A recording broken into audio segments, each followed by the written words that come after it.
Hey guys, Jay with Sure Shot Night Vision here. Today we're going to be going over an AN PVS-30 night vision clip-on. How to mount it, how to use it, and what does what on this thing. For an example, today we're using one of Sure Shot Night Vision's retubes. This is a 3135 figure of merit L3 unfilmed white phosphor tube. This thing can see into the future and into the past. Turned out very nice. Alright, so first thing you're going to need to do is put a battery in it. This particular unit, being one of the newer style of PVS-30s, has a single battery compartment, so only one battery on these. The battery cap itself indicates which battery you're going to be using. So you'll see here you have the shallow side. With that down, you're going to use your CR123 battery, and if you flip it to this side that has the cut-in portion, that's going to be for use with the AA if that's pointed down. Then of course your just silicone cap there. Keep everything looking nice and neat and protect the threads on your battery cap while you're sliding down mountains in Afghanistan. Alright, this is our focus, okay? So this is what a lot of people complain about on 30s. The focus is very far forward. Kind of hard to reach unless you have long silverback arms like me, where you can reach it while you're behind the weapon system without breaking your cheek well, okay? Now, your focal ring here, as I rotate that towards the camera, that's going to be going to near. So I'm going to be focusing in as close as it can focus. As I rotate that away from the camera there, which would be clockwise for the shooter, then it's going to focus out towards infinity and out beyond infinity. Okay? Now you're going to need to mount it, of course. Knight's Arm, it uses a quick throw lever here that you'll see. You've got a little lock here that will keep it locked, so you're going to pull that lock up, open the lever. Now that you've got it loosened off, you can take this thing, set it on whatever Picatinny rail that you want to use it on. Alright, now let's say you get it mounted and it's loose. These are the two screws that you're going to adjust to tighten that up. Okay, now you don't want to get this very tight. If you get it too tight, and you're locking your clamp down on your pick rail and it feels too tight, stop. You'll break it. Okay. These little arms here have and do break. I've welded up a couple of them for guys. You just don't want to pry down on it like that. There's no need. Just a little bit of tension and this thing's not going anywhere. So you're going to have an Allen head screw here. I don't remember which size it is, but you're just going to pop that in. Clamp your rail down. We're going to go over this in a second on the gums. You're going to clamp it down and slowly tighten those two screws until you feel some tension. Alright, now of course, objective lens cap. If you're running something like an MRF or a Raptor from Wilcox, or even a Mars from Envision, if you flip your lens cap up, that's going to make the overall profile a little higher. Sometimes if you're running an MRF or whatever, your laser rangefinder will hit that. Sometimes I ask guys, you might want to slide it underneath the objective, then it's out of the way completely. Alright, let's get this stuck on a rifle and see what it looks like. Alright, we've got our rifle here. This is a Macmillan A5, and this is a Smith & Bender 3-12. We've got our Wilcox MRF here. We're using a spur mount with a spur diving board up top for our MRF. And this is a Badger EFR, extended front rail.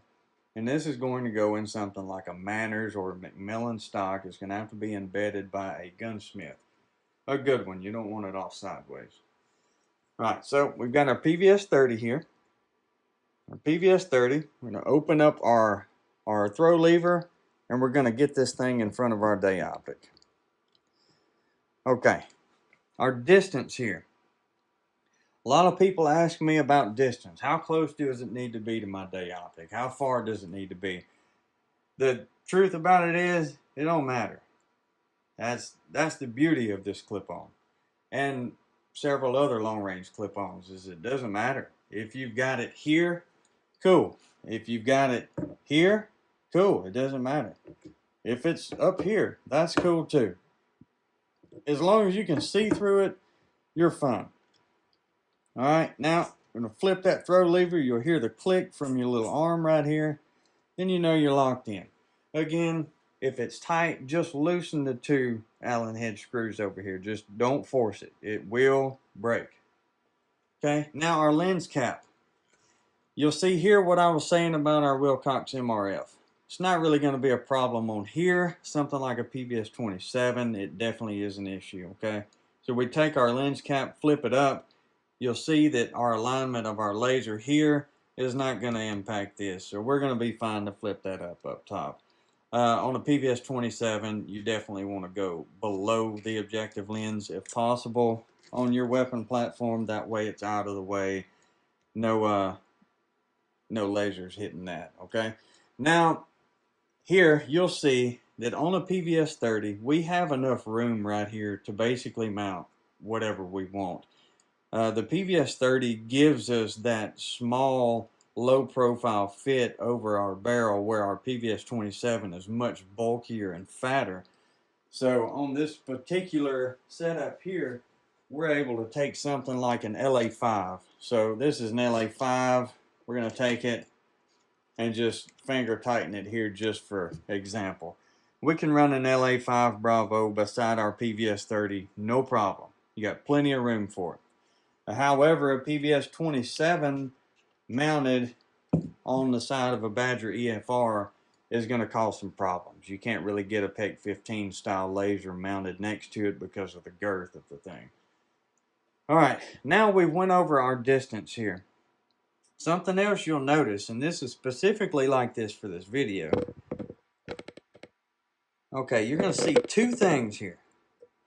You're going to see first off that the top edge of this PVS-30 is almost even with the objective lens of our Smith & Bender. And then our bottom isn't. So obviously our center alignment is not perfect with our center alignment of our day optic. Does that matter? No, it doesn't matter. As long as you can see good through it and it looks good to you and you're comfortable with it, let it eat. Don't overanalyze it. It's just a clip-on. It's meant to be versatile. It's meant to go between different rifle platforms, and it's meant to do that without little nitpicking problems in between. Okay, some of these clip-ons will give you those problems, but not necessarily long-range clip-ons. Alright, so if you can see good through it, you're good. It's fine. Your point of impact isn't going to shift. Your collimation is going to be on. You're going to be fine. Now, one thing I will say about this. This is not what I would consider extreme. Our offset from our center line here to our center line here isn't crazy. I mean, if you could only see halfway into the 30, then of course maybe you'll have some problems. The center resolution on an image intensifier is red at that. It's red at center. The edge resolution is never going to be as clear as the center resolution. So, if you're looking into your image intensifier in your night vision clip-on through your day optic at an extreme angle, something like I just said, the output window being only half in front of the objective of your day optic, then of course, yes, you're looking through the lower portion of your image intensifier and you're not going to get your best clarity possible. The only reason you want this alignment to be anywhere near anywhere near perfect is just simply for looks. Your collimation is going to be good regardless. Alright, now something else that you'll see here is you're going to see a slight wedge of that daylight coming through there. You're wider here than we are here. What does that mean? Okay, our Badger EFR is embedded into this stock perfectly level. Alright, this surgeon action here is not perfectly level.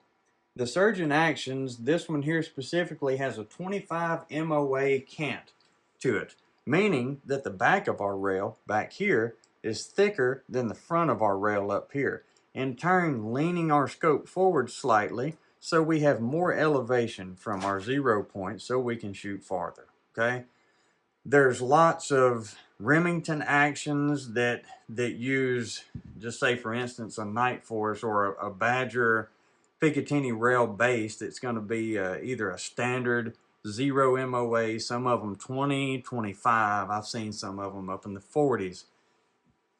Don't worry about that, okay? On this long-range clip-on, that's not a big issue, all right?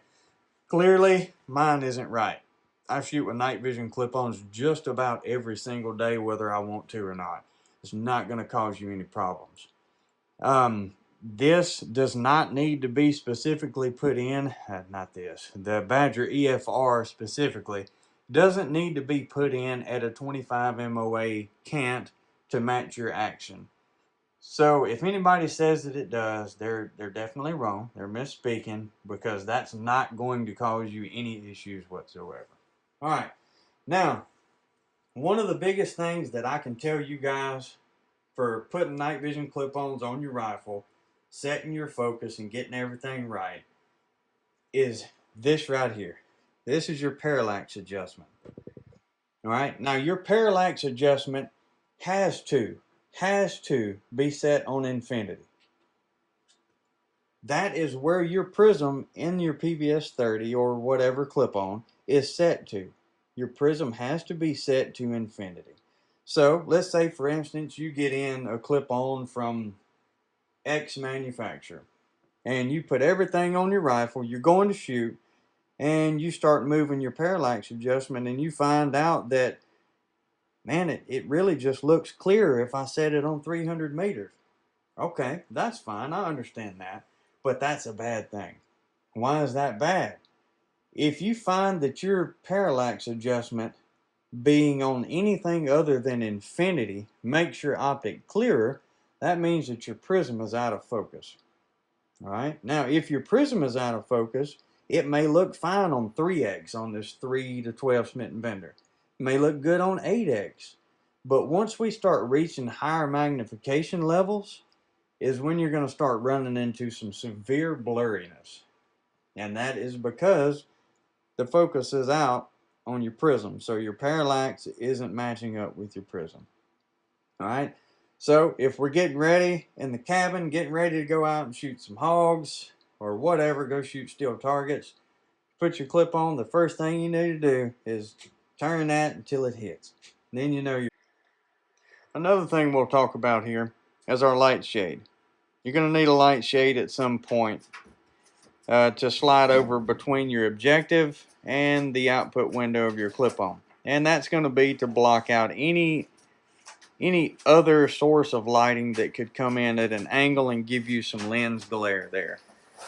You can use anything. I don't care if you duct tape it, just something to block that light out of there. Beer koozies work fine too. That's basically what these are, is a beer koozie with a little Velcro on it that night sends out with them. So no rocket science, just something to get over there to block the moonlight or whatever. Alright, I hope that video helps out with some of you guys getting into long-range night vision shooting. That kind of blankets long-range clip-ons in general. We used a PVS-30 here for example, but most all long-range clip-ons are going to be pretty much identical on how they need to be set up and how they need to be focused. Of course, your PVS-27 is not going to have this focal ring here. It's going to be back here, but it still works the same. How do they need to be mounted? Same. That anywhere on that rail, they're both going to go hand in hand. So hopefully this video works for PVS-27 users as well as 30 users.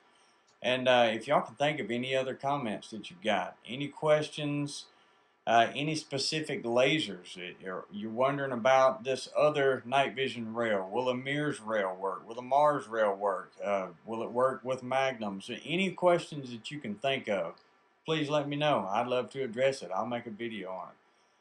You've got my number. If you don't have my number, quick Google search, you'll have it. Give me a call anytime. I'd love to help out. Don't be out there twisting the wrong knobs for no reason. I'll help you out if you need some help. So feel free to give me a call, shoot me a text message, definitely comment below. I'm going to be reading the comments to see what I need to make future videos on. So, hey guys, thanks for watching. I look forward to doing more videos for y'all.